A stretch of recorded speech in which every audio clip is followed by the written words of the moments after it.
Hello everyone. तो आज हम बात करने वाले हैं रोटेटर कफ के बारे में। तो स्टार्ट करते हैं।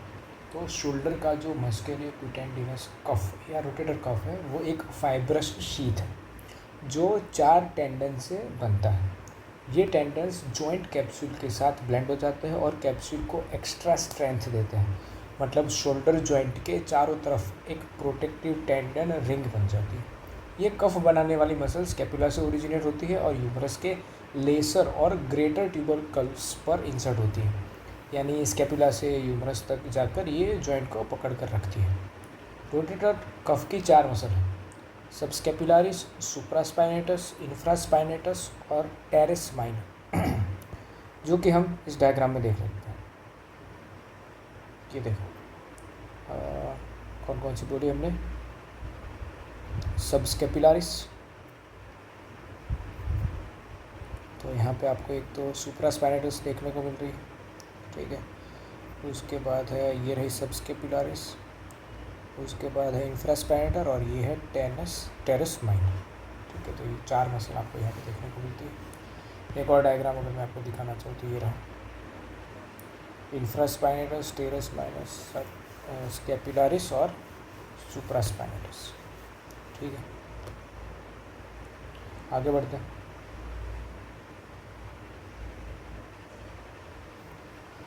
जब ये टेंडन शोल्डर जॉइंट के ऊपर से क्रॉस करते हैं तो ये फ्लैटन हो जाता है। फिर एक तरफ आपस में ब्लेंड होती है और दूसरी तरफ जॉइंट कैप्सूल से मिक्स हो जाती है इंसर्शन तक पहुंचने से पहले। इसीलिए कैप्सूल और टेंडन का एक इंटीग्रेटेड यूनिट की तरह काम करते हैं, ठीक है। कैप्सूल और टेंडन एक इंटीग्रेटेड यूनिट की तरह काम करते हैं। ये कफ शोल्डर जॉइंट कैप्सूल को चारों तरफ से स्ट्रेंथ देता है, लेकिन नीचे नहीं, है ना। चारों साइड देता है लेकिन नीचे नहीं। नीचे का हिस्सा कंपैरेटिवली वीक रहता है। तो इसी वीकनेस की वजह से ह्यूमरस की डिसलोकेशन को अक्सर एंटेरो इन्फेरियर डायरेक्शन में होती है। तो जब भी ह्यूमरस की जो डिसलोकेशन होती है वो नीचे की साइड होती है, एंटीरियर और इन्फीरियर, यानी हेड नीचे और आगे की तरफ जो है वो स्लिप कर जाता है। सो रोटेटर कफ की जो मेन जॉब है वो है ट्यूबरोसाइटिस पर रेस्ट करना, कैप्सूल से फ्यूज रहना, कैप्सूल को स्ट्रेंथन करना और ह्यूमरल हेड को ग्लिनॉइड में स्टेडी रखना। यही शोल्डर स्टेबिलिटी का कोर है। न्यूमेरिक इसका सिंपल है SITS: supraspinatus, infraspinatus, teres minor और सबस्कैपुलारिस। क्लॉकवाइज फॉर्म में आपको इसको याद करना है, इस ऑर्डर को, ठीक है। आगे बढ़ते हैं। यहाँ पे हम देख सकते हैं, यहाँ पे हमें लिखा गया long head of biceps brachii, coracoacromial ligament. ये सारी चीज़ें हम ऑलरेडी डिस्कस कर चुके पहले। अब हम बुरसा की बात करते हैं, चलो। तो सबसे पहला है सब एक्रोमियल बुरसा, यानी कि ये सब एक्रोमियल बुरसा, ठीक है। अब ये सब एक्रोमियल बुरसा जो है ये बॉडी की लार्जेस्ट बुरसा मानी जाती है। ये कोरेकोएक्रोमियल आर्क और डेल्टॉइड मसल के नीचे प्रेजेंट होती है।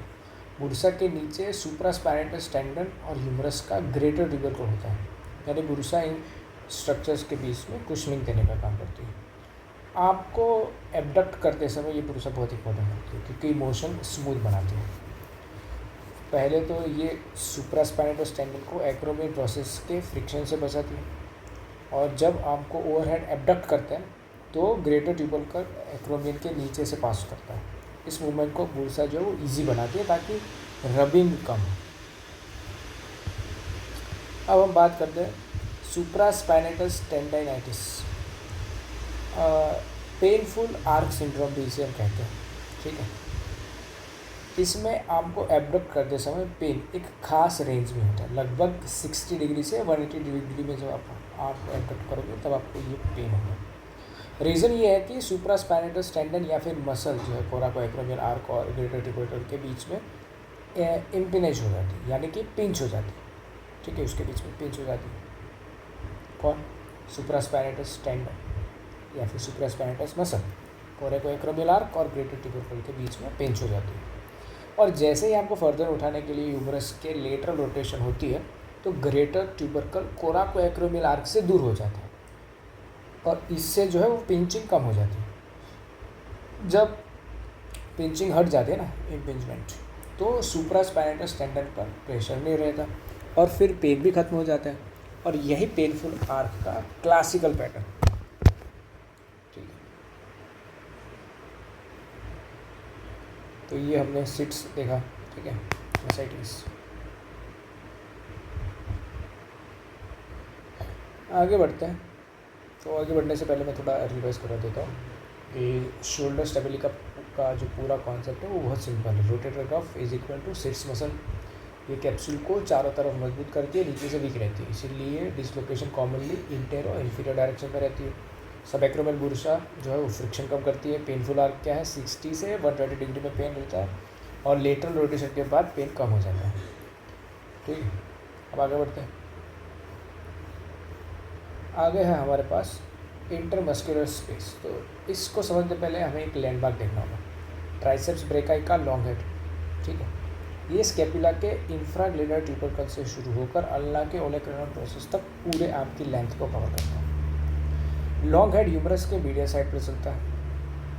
टेरेस माइनर शोल्डर जॉइंट के पोस्टीरियर साइड से क्रॉस करके लॉन्ग हेड के ओरिजिन को टच करती है। एंटीरियर साइड पर सब स्केपुलारिस इसी तरह लॉन्ग हेड के साथ रिलेटेड है।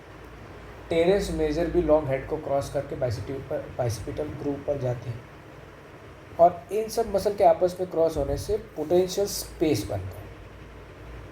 और बाउंड्रीज इसकी है स्केपुला का लेटरल बॉर्डर, ह्यूमरस का medial aspect, long head of triceps और टेरेस माइनर और सब स्केपुलारिस और टेरेस मेजर। ऊपर पार्ट में दो स्पेसिस हैं, लेटरल में क्वाड्रेंगुलर स्पेस है और मीडियल में अपर ट्रायंगुलर स्पेस है, लोअर पार्ट में लोअर ट्रायंगुलर स्पेस। ठीक है, तो यहाँ पे आप देख सकते हो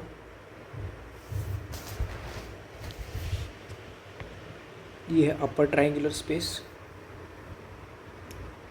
और ये वाली है लोअर ट्रायंगुलर स्पेस। ये वाली अपर, ये वाली लोअर ट्रायंगुलर स्पेस।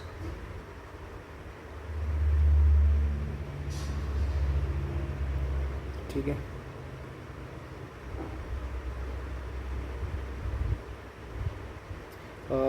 6.4 प्लेट के अंदर हमने देख लिया। फिगर 6.9 देखते हैं अभी। हाँ, तो ये दोनों हमने देख लिया। ठीक है, तो क्वाड्रेंगुलर स्पेस की बाउंड्रीज को शुरू करें तो सुपीरियर में क्या है, फ्रंट में है सबस्केपुलारिस मसल। ठीक है, अगर यहाँ पे मैं इस जगह पे आपको दिखाऊँ।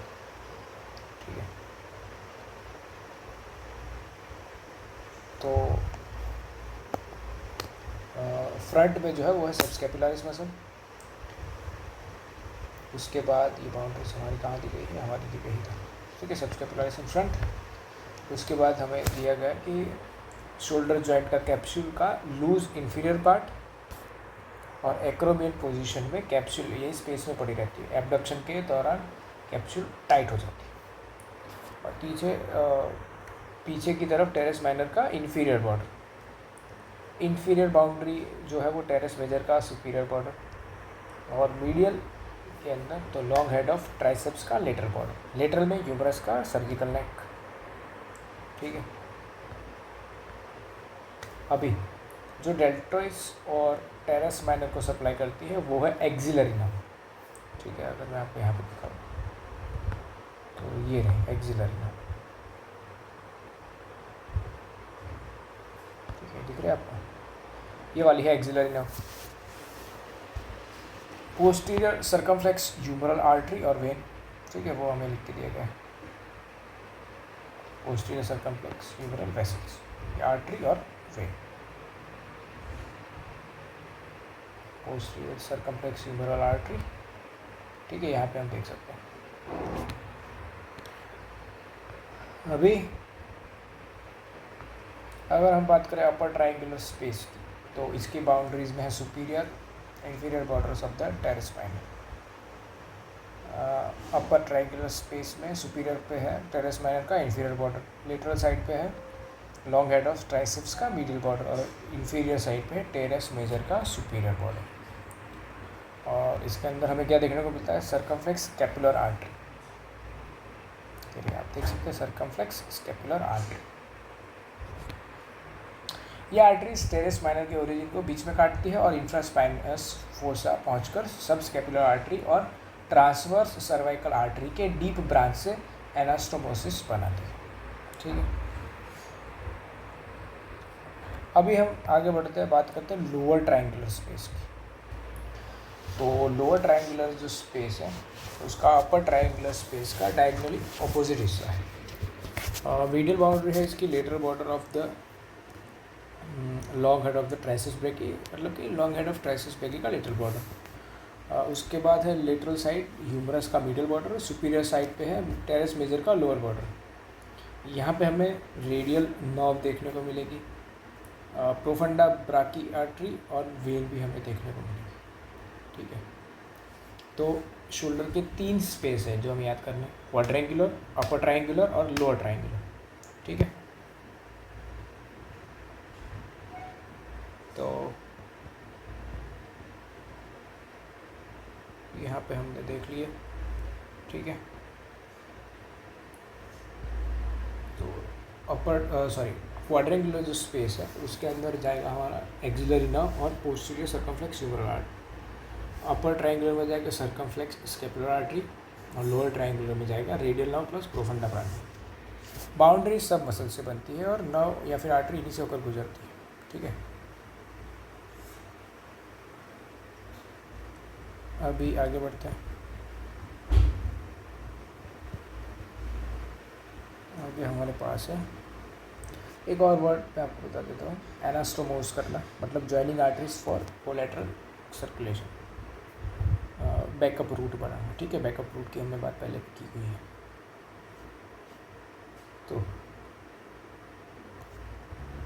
तो चलो आज के लेक्चर के लिए हम इतना ही रखते हैं। नेक्स्ट लेक्चर में हम एक्सिलरी और सर्कमफ्लेक्स नर्व, उसके बाद एनास्टोमोस अराउंड स्कैपुला और फैक्ट्स टू रिमेंबर, ठीक है, वो सब देख लेंगे।